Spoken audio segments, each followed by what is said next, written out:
Señores, buenas noches. Soy Federico Galeano Estigarribia. Bienvenidos a Líderes.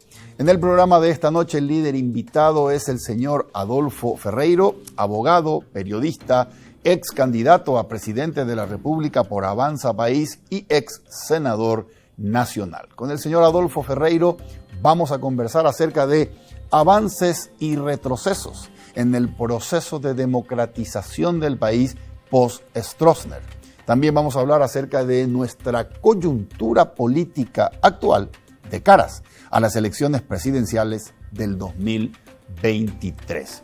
Antes de empezar nuestro programa, agradecemos a la empresa presentadora de Líderes, Banco Bancop. Gracias a los amigos de Bancop, un banco que este año está cumpliendo su 10º aniversario, muy comprometidos con la producción nacional. También agradecemos a la empresa Coexma SRL, creando ambientes corporativos desde 1998. Luego de la presentación del programa y de nuestros auspiciantes, conversamos con el señor Adolfo Ferreiro aquí en Líderes desde los estudios de ABC TV. Líderes es presentado por Bancop, un banco con raíces. Coexma SRL, creando ambientes corporativos desde 1998. Dicen que la vida de campo es tranquila, que el contacto con la naturaleza es único. Ahí no existe el tráfico, tampoco el ruido, que depende solo del clima. Dicen que el dinero se hace prácticamente solo, que trabajas sin horarios, sin jefes, y te vas a dormir tranquilo. Sabemos de tu esfuerzo.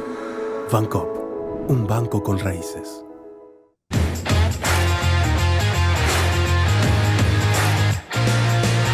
Ya estamos en compañía del doctor Adolfo Ferreiro. Adolfo, buenas noches. Gracias por acompañarnos en Líderes. Un gusto estar acá. Soy un seguidor del programa, así que gracias. Me siento cómodo. Gracias, muchas gracias, Adolfo. Quiero comenzar con esta primera pregunta. ¿Qué tan grave le parece a usted que es la infiltración del narcotráfico en la política paraguaya? Yo no diría infiltración, porque es un proceso normal desde el punto de vista científico-político, de que cualquier sector, cualquier actividad o sector que adquiera una gran importancia en la sociedad, en la economía, en la religión, en lo que sea, llega un momento que traslada su presencia a la política, buscando defender sus intereses, como cualquier sector. Los partidos de los trabajadores procuran defender los intereses de los trabajadores, los partidos de los propietarios, el de los propietarios. No estoy hablando de que esto esté bien ni mal, es una descripción del problema. Y el narcotráfico es parte de la gran actividad económica y cultural hoy día, de lo que podríamos llamar la marginalidad y la criminalidad económica en el Paraguay. Participan más o menos con el 50% del Producto Interno Bruto. O sea, la mitad de la economía paraguaya, dicen los expertos, es informal, ilegal, delictual o criminal. Entonces, eso tiene consecuencias políticas como tiene grandes consecuencias culturales. ¿Qué significa? El narcotráfico hoy forma parte de la maquinaria económica y cultural. Y, a ver, económica es sencillo. Correcto. Hay miles de personas que viven, son subsidiarias del negocio del narcotráfico o de cualquier otro tipo de cosas. Por ejemplo, te voy a dar una cosa, ¿no? Se viene discutiendo hace años de que que hace falta un seguro agrícola. Cierto. El narcotráfico lo tiene. Si vos plantás y te pilla la policía, te vuelven a reponer las semillas, las cosas para producir marihuana. Es un seguro agrícola, de hecho. En algunas cosas están más adelantadas. En otros lugares dan más seguridad que el Estado, ¿verdad? Eso lo hemos sentido una vez en una audiencia pública en el Congreso, donde un señor de un lugar dijo: gracias a los delincuentes, a nosotros no nos molestan ni los policías, ni los funcionarios, ni los municipales que venían a extorsionarnos y sacarnos nuestro dinero. Ahora vivimos tranquilos, ¿verdad? Entonces es muy complejo el problema. Y cultural, porque crea valores. Fíjate vos la cantidad de clubes que buscan ser sponsoreados por un narcotraficante que todos sabemos que es un narcotraficante, un delincuente, un criminal, pero que es bien visto en la sociedad. Hay familias que buscan que sus hijas o sus hijos se relacionen sentimentalmente con la gente de un nuevo poder económico. En la religión están influyendo. Hay algunos que han construido catedrales, ¿verdad? Narcotraficantes que han construido catedrales y dan un modelo de vida que es seguido y es admirado por mucha gente, ¿no? Es muy complicado. Como antes era más ingenuamente el contrabandista, le llamaban el empresario de frontera. Ok. ¿Verdad? Okay. Ese era un señor que adquiría prestigio y modificaba los valores de la sociedad, ¿verdad? Hacía que su forma de vida, su forma de ver las cosas y su forma de actuar fueran bien vistos y hasta imitados. Ok. Me parece sumamente complicado que las generaciones de los chicos empiecen a mirar ese modelo como ambicional. Me gustaría ser narcotraficante, fíjate vos, uno de ellos inclusive es parlamentario.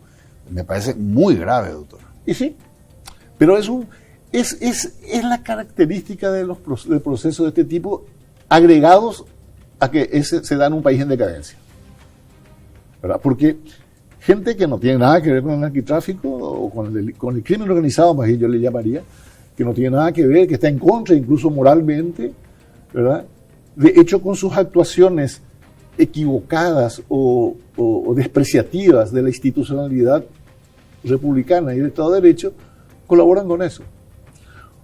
O sea, eso es, por ejemplo, yo conozco gente que dice, por ejemplo, ¿qué importa hacer un juicio? Si ya sabemos luego que eso es así. Bueno, eso es lo que nos decía Pastor Coronel a nosotros en los calabozos, ¿verdad? Ok. Entonces, la descomposición no es en un solo aspecto en la vida social. Lo es en muchos aspectos. Cuando de repente medios de comunicación, ¿verdad?, o portavoces muy importantes, creadores de opinión, proponen cosas que son la destrucción del sistema institucional de la República como si fuera eso la solución. Y te pongo un ejemplo. Hace poco alguien dijo que el presidente Mario Abdo Benítez tenía que vetar el presupuesto porque si no tenía no sé qué cosa. Los presupuestos no se pueden vetar. Está prohibido por la Constitución y por el sistema republicano. Pero no vemos ni la televisión, por ejemplo, los problemas que tuvo el presidente Trump para hacer su muro ahí en México, ¿verdad? Y no lo pudo hacer porque el Congreso le atajó el presupuesto. Es una potestad soberana del Congreso, indelegable. Y acá tranquilamente nomás vetamos. Ok. ¿Verdad? Y sostenemos que eso es legítimo. Y no hay ninguna voz que se escuche, que advierta a la sociedad, porque al haberse descompuesto a la integración entre la política y la cultura, al haberse roto esa actividad en común, ¿verdad?, entonces vivimos el imperio del disparate libre, ¿verdad? Ok, doctor, cuando usted dice desde los medios, proponemos cosas que tienen que ver con la destrucción del sistema institucional y democrático. Sí. ¿Se refiere a desde los periodistas del medio o invitados? No, desde la opinión oficial, en notas editoriales. Pero lo hacen sin saber lo que están haciendo. Eso es lo que es grave. Porque que alguien diga sabiendo que está diciendo una mentira o una falacia, bueno, es más recurrable, ¿verdad?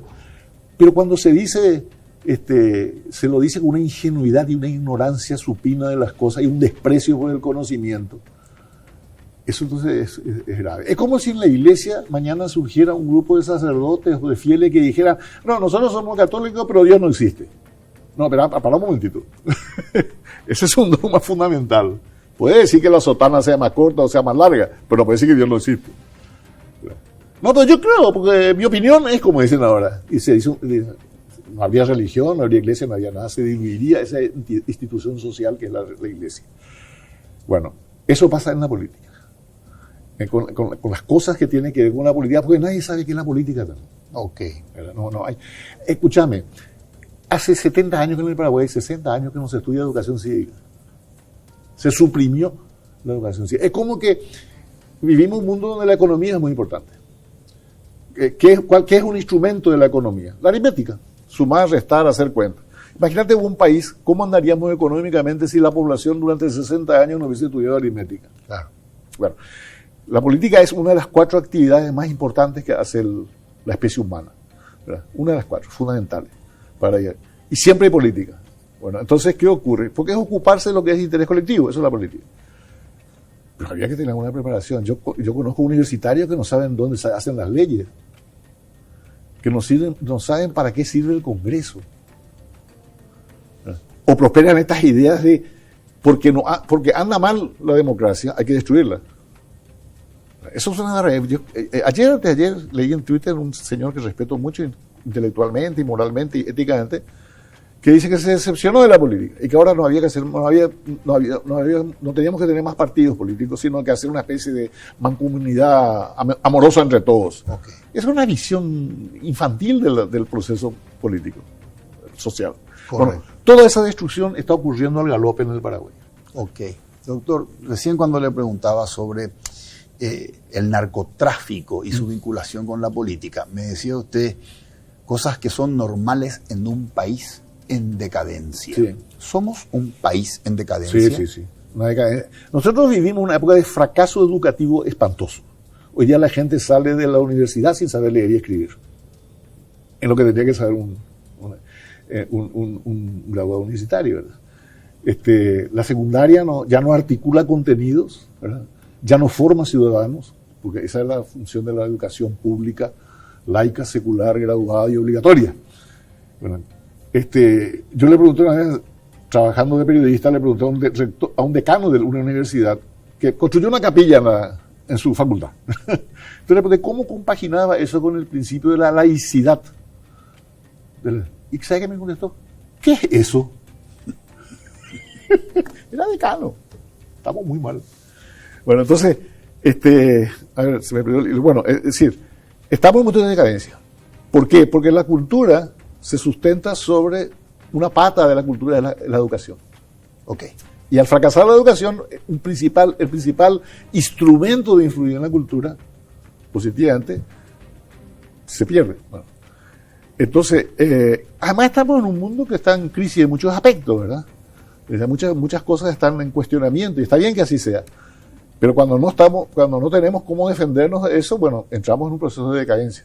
Doctor, cuando usted terminaba el secundario con 18 años, el sistema educativo nuestro formaba ciudadanos con una calidad que hoy no tenemos. ¿Por qué hemos perdido esa capacidad de formar ciudadanos? Porque el interés real es que no los haya. El interés del poder político.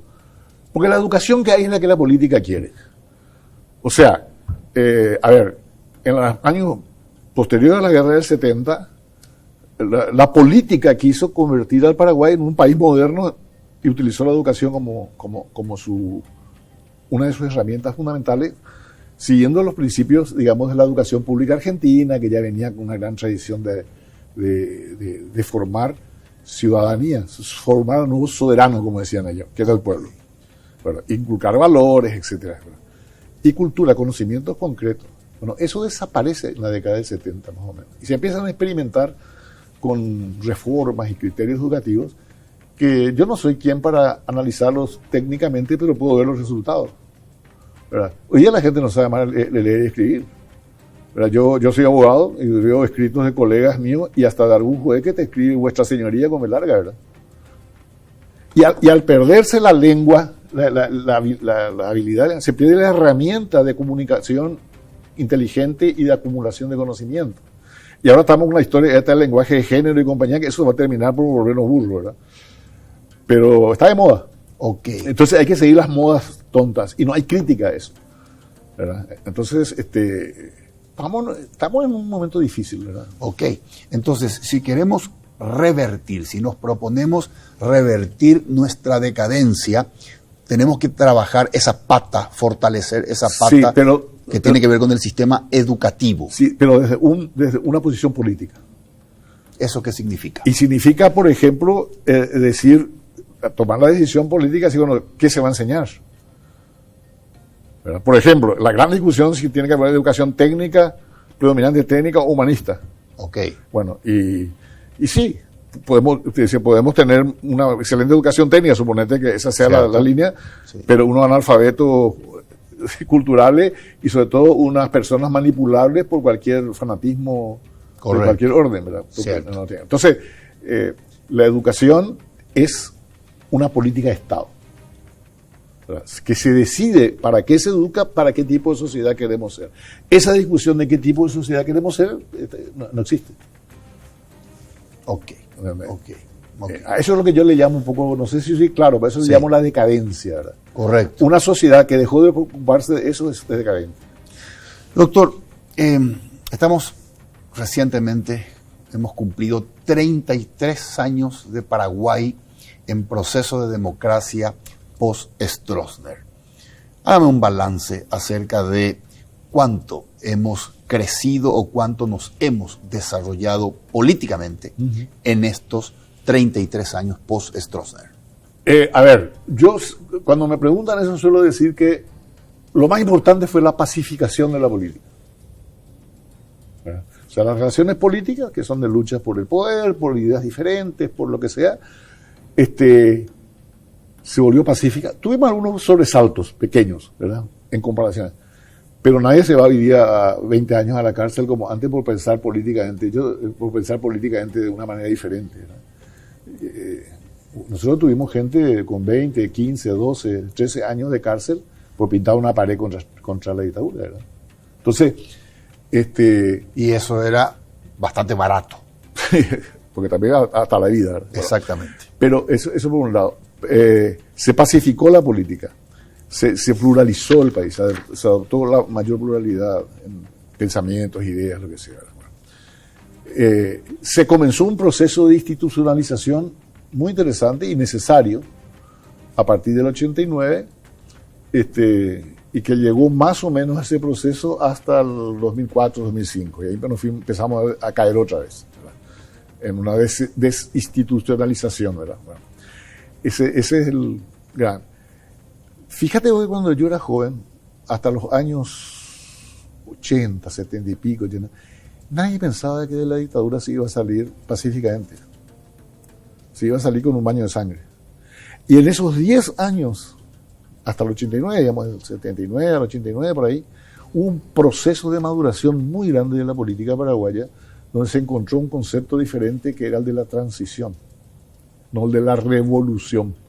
Porque todo el mundo quería hacer revolución, ¿no? Desde la revolución en serio, como planteaba la izquierda, con los profundos cambios, hasta la revolución Cachiain, que era pegar un golpe de Estado de juntar 4 o 5 capitanes y echarlos a esto, ¿verdad? Pero la propuesta política era violenta. Hasta el punto que nosotros vivíamos la política violentamente y no nos parecía tan anormal. Ok. O sea, irse preso, que te torturen de vez en cuando, que te exilien del país, ¿verdad? Que te revienten tus actividades económicas, etcétera, era parte nomás luego de cómo era la política. Incluso había una frase muy simpática que decían: "Baishagua política, piocoas y colorados, oramos presos". O sea, lo que teníamos que ir presos éramos los opositores, pero a veces se iba al colorado y estaba muy asombrado. Bueno, entonces, yo creo que eso fue lo más importante. Y la apertura de la sociedad. O sea, las libertades públicas, todo eso que es y lo que fracasó, lo que falló, en mi opinión, lo que faltó, es el fortalecimiento de la cultura republicana democrática, que tenía que traducirse en instituciones. Cuando se termina esa generación que todavía tenía un resabio, recuerdos de cómo se hacían las cosas con rigor republicano, en todos los sectores, bueno, empezó el descalabro que tenemos ahora de inventar instituciones, creernos los superpibes del mundo, de que tenemos derecho a experimentar y cosas por el estilo. Ok. Doctor, tomé nota aquí, me mencionó los puntos positivos durante estos 33 años, la pacificación de la política, las libertades públicas, y mencionó también se pluralizó la política. Sí, la política y la sociedad. Y la sociedad. Claro, hoy día podés pasearte con un cartelito que diga soy homosexual. Ok. Nosotros vivimos la época de la lista de los 108. Sí, te estoy poniendo un ejemplo, ¿verdad? Lo mismo pasa con la religión. Cuando yo era chico, en el pueblo donde solíamos ir, el cura párroco nos daba un caramelo, un chocolatín, y le rompíamos el vidrio con una pedrada al pastor evangélico. Doctor, sí. Doctor, cuando habla de se pluralizó la política, quiero consultarle acerca de la fortaleza o la hegemonía de dos partidos como centros o ejes de la política paraguaya, el Partido Colorado y el Partido Liberal. En la elección de 2018, juntos, Partido Colorado y Partido Liberal, sumando senadores y diputados, obtuvieron 102 bancas de un total de 125 disponibles. Es decir, un poco más del 80% dos partidos. ¿Qué tan bueno o saludable es para nuestro proceso democrático que el Partido Colorado y el Partido Liberal sean los dueños de los votos y que no exista una tercera fuerza que crezca en cantidad de votos? Bueno, yo creo que corresponde a una realidad de lo que es el país, a sus tradiciones más profundas y al estado de desarrollo de su cultura y de su política, ¿verdad? Y de su cultura política. Pero para empezar, yo no creo que haya dos partidos, que el Partido Liberal y el Partido Colorado sean cada uno de ellos un partido. Son en realidad un conglomerado de tendencias, ¿verdad?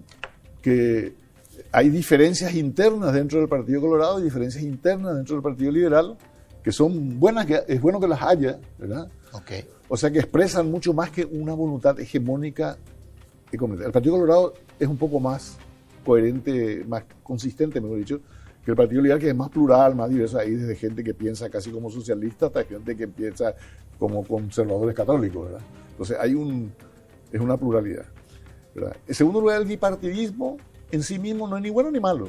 En Estados Unidos funciona muy bien. Ok. ¿Verdad? Entonces, y si vos te vas a la Argentina, con ese fraccionamiento monstruoso que hay, sin embargo, al final terminan coligados en dos fuerzas, peronista y antiperonista más o menos, porque son los procesos electorales que te obligan a eso. Después, a ver, en cuanto a los terceros, a la tercera, no hay tampoco una tercera fuerza, hay terceras fuerzas. No es lo mismo el Partido Revolucionario Federalista que Patria Querida, o Encuentro Nacional que, no sé, otro de los tantos que hay que el partido de... bueno, cualquiera de ellos. O el Frente Guazú, ¿verdad?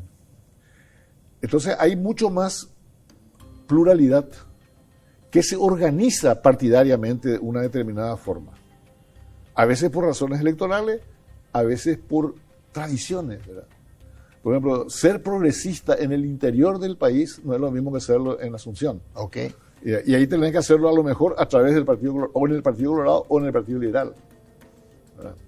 Entonces, tiene que ver con el proceso de formación política, cultural. Yo siento mucho en lo cultural. Correcto.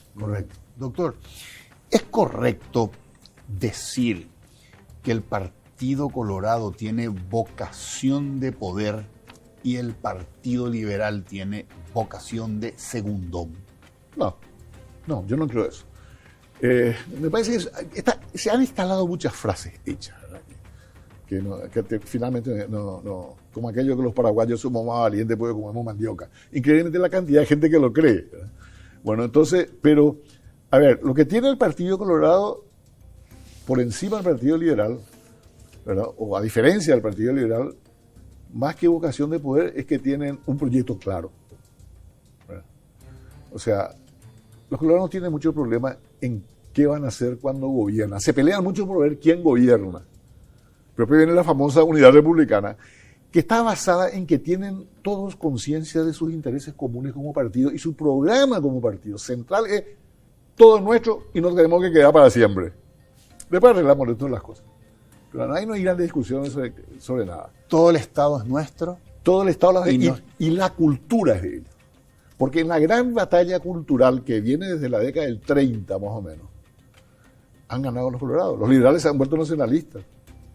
Es decir, la izquierda del Partido Colorado, todos piensan lo mismo de López, ¿verdad? Todos tienen una misma visión del Paraguay, no sé de qué clase de país somos, el celestial, qué sé yo. Entonces, y esa es la victoria de lo que hoy día creemos de nosotros mismos, es lo que impuso el Partido Colorado, o el coloradismo más que el Partido Colorado, ¿verdad? En una discusión cultural muy grande, ¿verdad?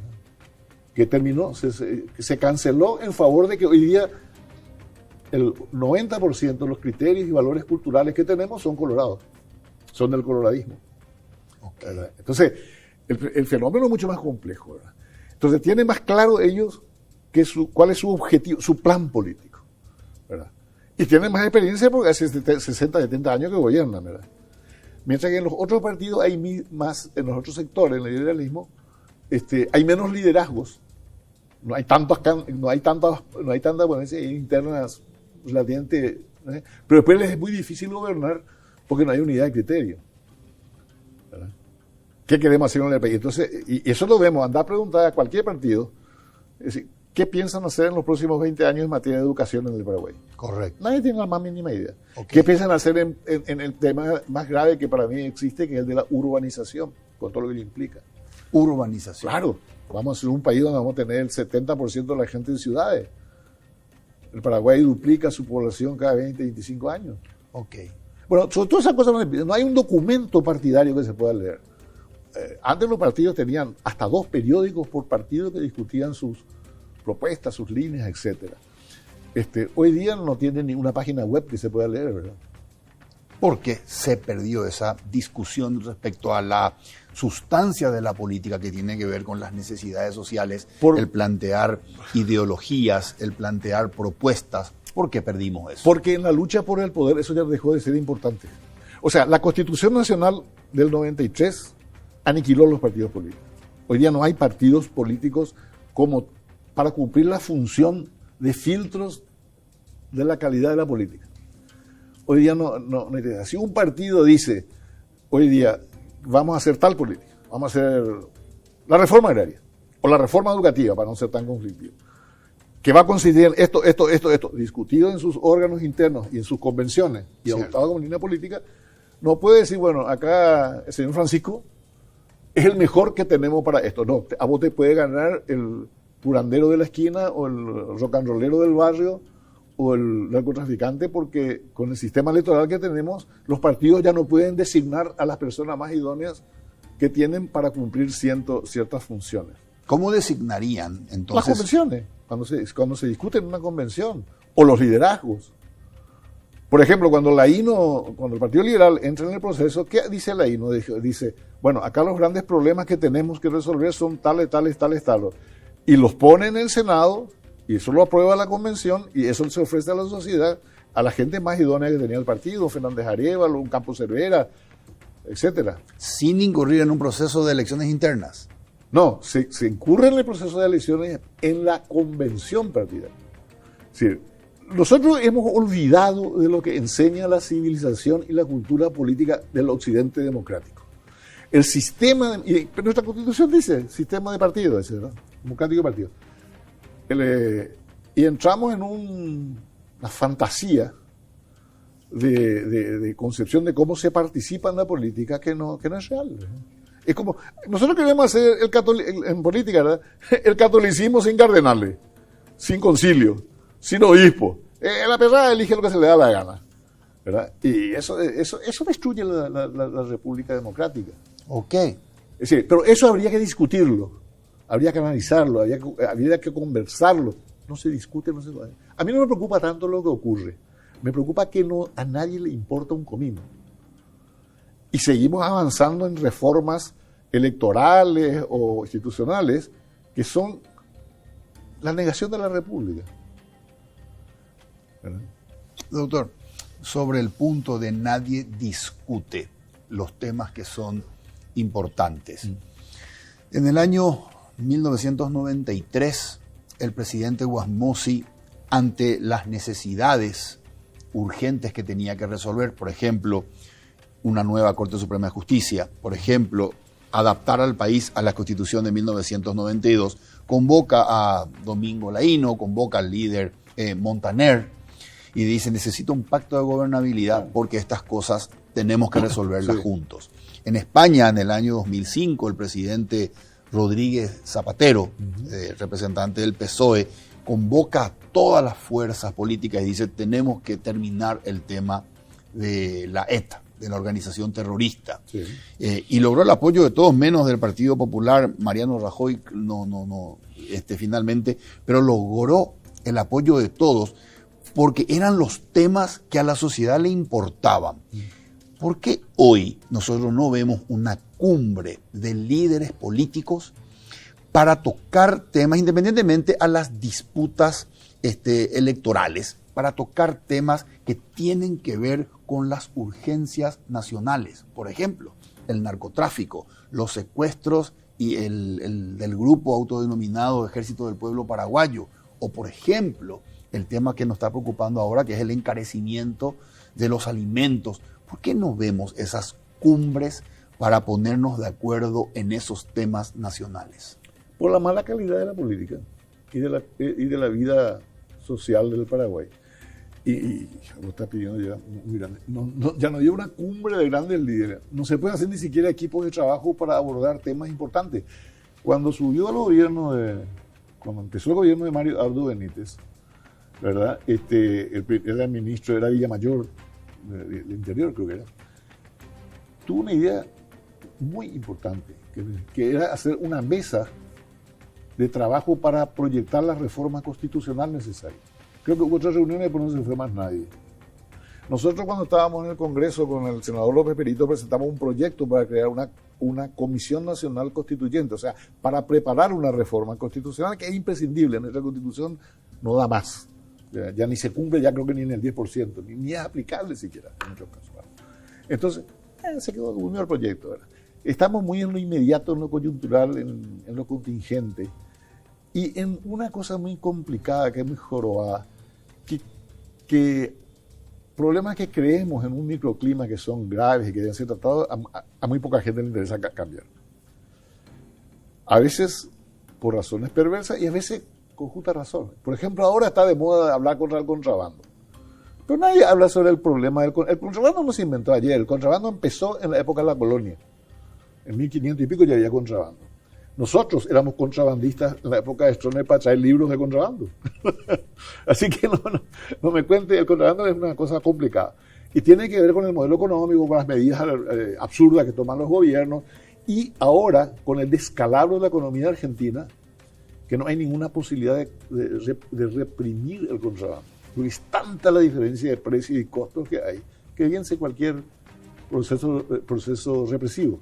Okay. Lo que hay que hacer es adaptarse a esa realidad y dejarse de la fantasía de que cuando voy a importar una cosa que compraba por 10 pesos, esto acá vale 100 y tener que pagar sobre 100. Y ese margen, esa diferencia crea la posibilidad de...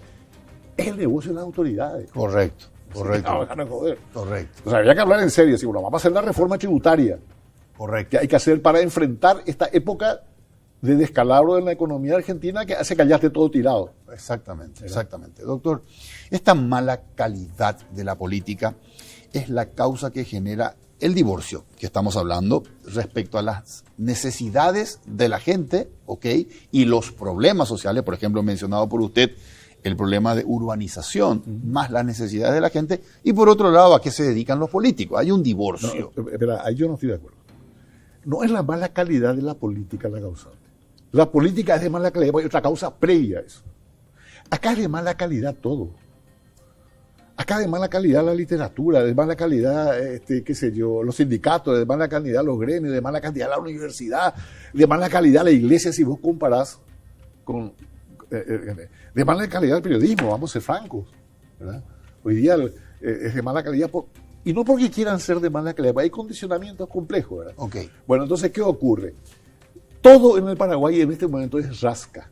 Todo lo que es públicamente relevante, socialmente relevante. Después hay que haya algún exquisito por ahí que sea una maravilla. Pero socialmente, lo que consumimos, cultural, políticamente, religiosamente, gremialmente, universitariamente, es de pésima calidad. Ok. Bueno, entonces, nuestro problema es que tenemos la política que tiene la calidad que corresponde a la calidad general del país. Cierto. Ahora, existe, más allá de esta explicación que usted me está dando, una crisis de representatividad. La gente no se siente representada por los representantes de la política en el Congreso. Eso los vota. Exactamente. Los sigue con entusiasmo y le pide que se ocupe de sus problemas y se los solucionen. Ok. Hay toda una cosa medio taimada en ese asunto, ¿verdad? Está de moda estar decepcionado, está de moda. Pero en la realidad, cuando vos te vas a un proceso electoral, Cierto. la gente vota lo que quiere. Ahora, doctor, ¿puede pasar que aparezca una persona que levante las banderas de la antipolítica? Por ejemplo, Hugo Chávez en Venezuela, y que de alguna manera genere un cambio en el chip y en los votos de la gente cansados de esta crisis de representación. Sí, sí, puede ocurrir, pero a mí no me preocupa tanto que surja un líder. Ya surgió Lino Oviedo. En su momento Lino Oviedo fue un poco eso, y con una fracción del Partido Colorado detrás. Cierto. A mí me preocupaba menos Lino Oviedo que el oviedismo. O sea, cuando ese líder tiene un soporte social e ideológico de cierta relevancia y puede encontrar o buscar y proponer y lograr el entusiasmo de la gente por la vía de la supresión de los procedimientos democráticos y republicanos, ¿verdad? Eso sí, eso puede ocurrir, y ha ocurrido en la historia 1000 veces, ¿verdad? Cierto, los kirchneristas en Argentina. El nazismo, la historia del nazismo es eso, ¿verdad? Ok. ¿Y podemos tener nosotros Sí. aquí en el escenario una situación similar, Kirchner o Chávez? Sí, podemos. En la medida que nos madure la calidad de la cultura política, social, la racionalidad en el proceso en general, es posible, claro que es posible. Ok. Siempre es posible. Y fíjate que nosotros somos un país que somos el país más desigual, creo que de la región, ¿verdad? Tenemos nosotros tenemos más de 2,5 millones de paraguayos viviendo en la miseria más brutal y absoluta, ¿verdad? Y tenemos una pobreza integral que comparten hasta los ricos. Porque generalmente se mide la pobreza solamente por el aspecto económico, cuánto tenés en la billetera. Cierto. Pero si no tenés educación, si no tenés estructura familiar, si no tenés valores sociales, si no lees nada que valga la pena, Pobreza integral. es integral. Ok. O sea, nuestro país es un país integralmente pobre, ¿verdad? Que es una cosa que habría que estudiarla y analizarla y hablar de ello, porque no se habla de casi nada importante. Correcto. ¿Quién cree usted que va a ganar las internas presidenciales dentro del Partido Colorado? Mira, es una pregunta jorobada esa, ¿verdad? Yo estaba convencido de que iba a ocurrir lo que ocurre siempre, que eso que llamo el coloradismo tradicional, que no es el tradicionalismo colorado, que es el movimiento político, el de Argaña y compañía. Ese siempre termina imponiendo los intereses de largo tiempo del partido. O sea, sus intereses permanentes. Como el club de fútbol. El club de fútbol puede andar más o menos bien en un campeonato, pero sus intereses permanentes son el de mantener una gran masa de socios, ser el centro del bla, bla, bla. Entonces, ¿qué ocurre? Porque yo veo mucho lo que hacen los estrategas del partido. O de cualquier partido, ¿verdad? Bueno, los que son capaces de pensar más allá de la coyuntura inmediata o incluso de sus intereses particulares y pensar en los intereses permanentes de la organización política y hasta del país, si yo quieres, ¿verdad? Y el Partido Colorado los tuvo muchos, pero el último que queda es Calega Laverna. El senador de Laverna para mí es el principal estratega que tiene el Partido Colorado. Nos guste o no nos guste, yo no estoy haciendo escuchar, pero es el que es capaz de pensar más allá en función de los intereses generales. Y cuando él se pasa al cartismo, ¿verdad? Él tuvo una gran... Primero, puede estar en cualquier sector, ¿verdad? Y casi ningún sector le guarda un rencor permanente, porque todos se dan cuenta de su valor en ese aspecto. Como antes era el de un Rachilichi, por ejemplo, ¿verdad? Gente que está con un nivel de pensamiento superior. Bueno. Entonces, cuando el senador de Laverna se pasó a lo que llamamos el cartismo, no el colorado, ¿verdad? Yo dije, caramba, esto requiere una atención. Cualquier otro se puede mudar por intereses personales, son buena gente, amigos, lo que vos quieras, pero no tiene esa trascendencia. Claro. ¿Verdad? Entonces, pero Galaverna no. Y yo lo he visto, yo lo conozco a Galaverna desde que teníamos 20 años, más o menos, 25 años, por ahí calculo. Viví con él la experiencia de su exilio, por ejemplo, la época de la caída de la dictadura. Galaverna fue quien nos comunicó oficialmente que se abrían del acuerdo nacional, por ejemplo. ¿Verdad? Que fue una cosa importante que ocurrió en ese momento. O sea, para mí no es un desconocido. Correcto. Quiere decir que usted hoy cree que la balanza está un poco más inclinada hacia el movimiento Honor Colorado. No sé. Doctor, ¿y la oposición? ¿Qué va a pasar con la oposición y las chances de formar una concertación que sería como un partido de partidos para enfrentar juntos como oposición al Partido Colorado? Y podrían llegar a hacerlo, lo hizo varias veces, incluso se llegó a ganar con alianzas y con concertaciones. El problema es que después le es muy difícil a un conglomerado tan amorfo, cierto, gobernar. Claro. Pero antes, para gobernar hay que ganar. Sí. ¿Y usted cree que...? Al revés, para ganar sería bueno que se supiera cómo se va a gobernar. Correcto. Hay una frase de Margaret Thatcher que a mí me fascina. En sus memorias comienza diciendo, el día tal, la noche tal, dice, ya sabíamos que íbamos a hacer el gobierno al día siguiente, o la semana siguiente. Dice, llegó la hora de hacer aquello para la cual nos estuvimos preparando durante los últimos 10 años. Hoy día voy a preguntar a los partidos de oposición sobre cosas elementales, no han tenido tiempo, ni ganas, ni posibilidades, no sé, de ofrecer una alternativa seria. Exactamente. De acuerdo a su olfato, ¿qué va a pasar con el Partido Liberal y los demás partidos a la hora de negociar la concertación? Y yo creo que van a haber algunas fantasías, ¿verdad? Ese famoso que me den espacio. El espacio no se da, se gana, se conquista, se tiene. Yo hasta ahora creo que salvo es una cuestión muy excepcional como fue la de Lugo, ¿verdad? Que viene de la extrapolítica, ¿verdad? Y que fue el candidato al Partido Liberal. Hasta también el Partido Liberal lo echó, ¿verdad? Pues el Lugo cae porque el Partido Liberal decide que caiga, ¿verdad? Exactamente. Yo creo que una concertación con alguna posibilidad de ganar y sobre todo de gobernar tiene que ser liderada por el partido más grande, que es el Partido Liberal Radical Auténtico. Nos guste o no nos guste, es el Partido Liberal Radical Auténtico. Es el que tiene más votos, el que tiene más recursos, más capacidad, más historia. Es el que es más confiable también en cuanto a claridad de lo que se puede esperar de él, ¿verdad? Y la concentración tiene que hacerse alrededor de ese partido. Ok. Porque es así, es el centro de gravedad del partido. Ok. De la política, quiero decir, perdón. Es el centro de gravedad de la política. Sobre el punto, doctor, ¿existe una estrategia divisionista del Partido Liberal ejecutada por el Partido Colorado? Sí, normal. Dividen, serán y más viejo que... También ocurrió lo contrario, ¿verdad?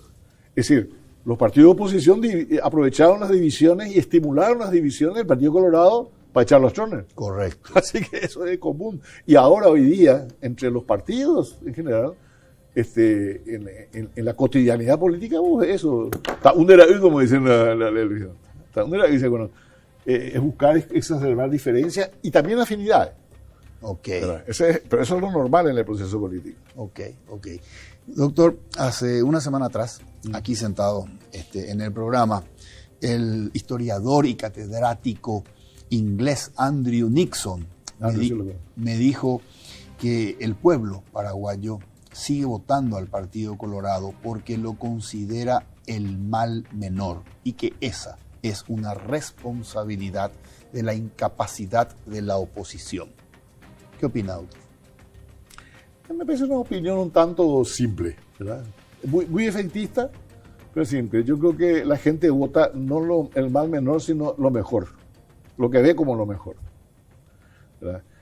Porque también otra de las cosas complicadas que como hemos desvalorizado tanto el origen democrático de las representaciones, hoy día cualquiera cree que puede nombrar al senador, al diputado, al concejal que quieran, ¿cierto? ¿Verdad? O echarlo, como ha ocurrido con esta barbaridad que hicieron con las pérdidas de investidura, ¿verdad?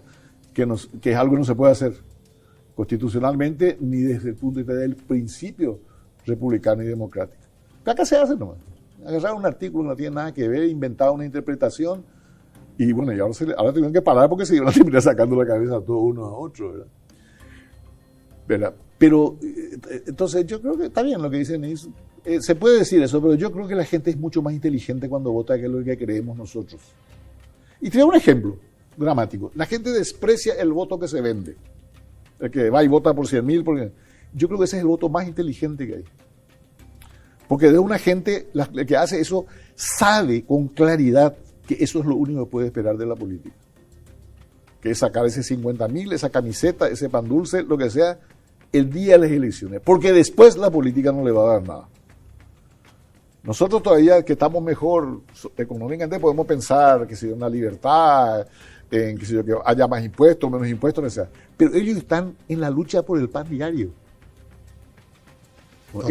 Esa gente es la que entiende más racionalmente la política.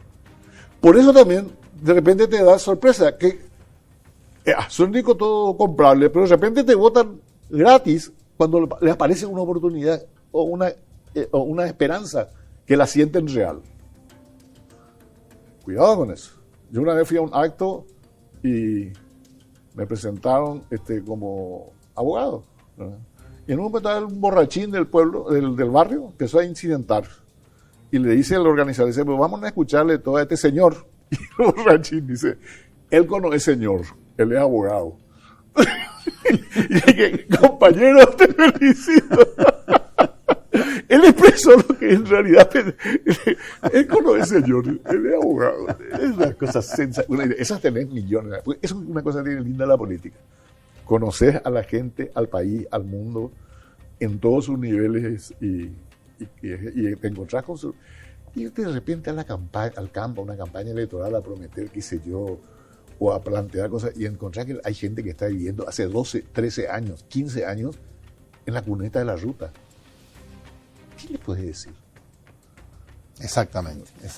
Doctor, volvamos otra vez a este tema de en Paraguay todo es rasca, no hay calidad en las ideas, en la educación, no podemos esperar tampoco calidad en la clase política.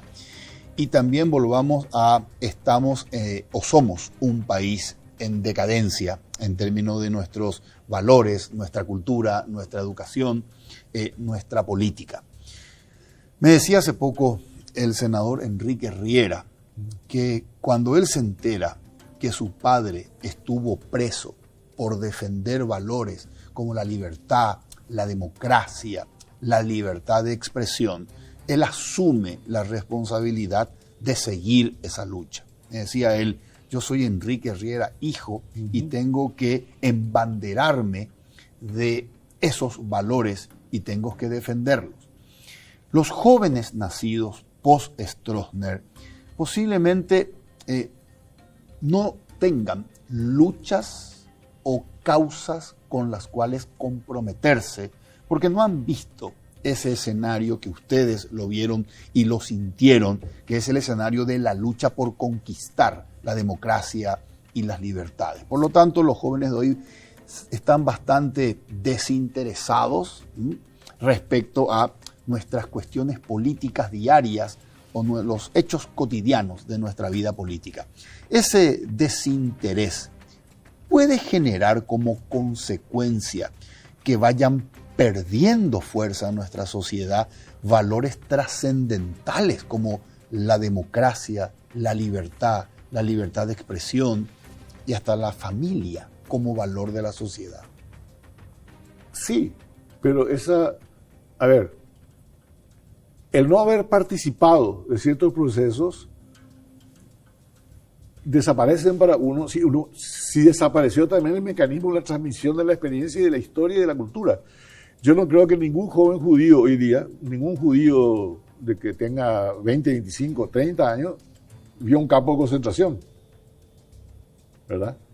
Pero no deja de saber profundamente lo que eso significó para él. Nosotros, mi generación, yo entré a la vida consciente, digamos, en los años 64, 65, por ahí, cuando estaba en cuarto y quinto curso de bachillerato, y toda nuestra idea de la cultura, de su relación con la política y de la ética intelectual y artística, estaba determinado por un proceso que fue la Guerra Civil Española. Pero nosotros sabíamos al dedillo que fue la Guerra Civil Española, porque había transmisión. Pero el otro día a mí un senador, hace unos días, un tiempo ya, colorado, senador, vino y me dice, Adolfo, ¿quién tío fue presidente antes de Stroessner? Le digo yo, vos no sos colorado, compañero. ¿Cómo me lo vas a saber quién me...? Dice, Bonini, me dice. También, pero hubo otros. Y también el doctor Francia, si querés, le digo. Pero, o sea, Nuestro problema no, es decir, la juventud no es un problema de edad, sino de actitud, ¿verdad? De permeabilidad, ¿verdad?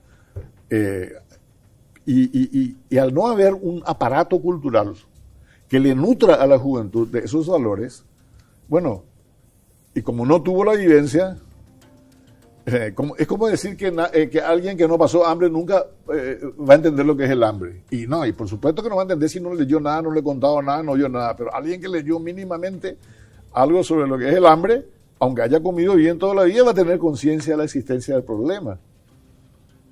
Entonces, acá el problema serio es la catástrofe educativa.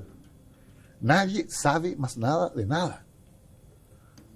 Preguntarle a un egresado medio del bachillerato que te hable sobre la guerra del Chaco. Confunden la guerra de la Triple Alianza diciendo que fue contra Brasil, Argentina y Bolivia. Okay. Entonces, ese es el problema que tenemos. Los partidos ya no educan más. Entonces nuestro problema no va porque nadie estuvo vivo más de unos pocos años antes. Pero los procesos históricos los cargamos y los incorporamos por la educación, por la cultura, por el arte, por la identidad ideológica. Bueno, todo ese proceso en el Paraguay está desarticulado. Entonces no te extrañes que haya gente joven que no tiene idea de quién fue Stroessner. Ya no digo... Correcto. Todo ese proceso... En un sentido positivo y negativo. Exacto. A preguntarle a cualquier joven quién fue Cecilio Báez, o quién fue Blas Garay, o qué distinguió al comportamiento y la actuación de toda la generación que preparó la defensa del Chaco. ¿Verdad? O cuáles fueron las políticas educativas. Nada, no saben de nada. No sabemos de nada. Y ese es nuestro problema serio, me parece a mí. Y ahora, salir de eso es toda una tarea, pero es posible. Exactamente. Hace poco me tocó, le cuento como experiencia, estaba hablando con un joven y le decía, bueno, dame la dirección para que yo pase por ahí. Y me decía, la dirección queda en una esquina en la calle General Garay, esquina Bertoni. Entonces le dije, ¿y quiénes son? ¿Y quiénes son? ¿Por qué esas calles llevan esos nombres? La respuesta fue, no tengo la más mínima idea. Doctor, yo tengo que hacer una pausa y a la vuelta dígame, doctor, porque usted además de abogado también es periodista. Periodista, ha ejercido el trabajo de, y me gustó mucho. De periodismo. Sí. Dígame, ¿cuál es su reflexión respecto a las redes sociales, Twitter principalmente, en la política y en el periodismo? Pero respóndame después de la pausa. Vamos a hacer una pausa y regresamos para cerrar el programa con el doctor Adolfo Ferreiro. Dicen que la vida de campo es tranquila, que el contacto con la naturaleza es único. Ahí no existe el tráfico, tampoco el ruido, que depende solo del clima. Dicen que el dinero se hace prácticamente solo, que trabajas sin horarios, sin jefes, y te vas a dormir tranquilo. Sabemos de tu esfuerzo. Bancop, un banco con raíces.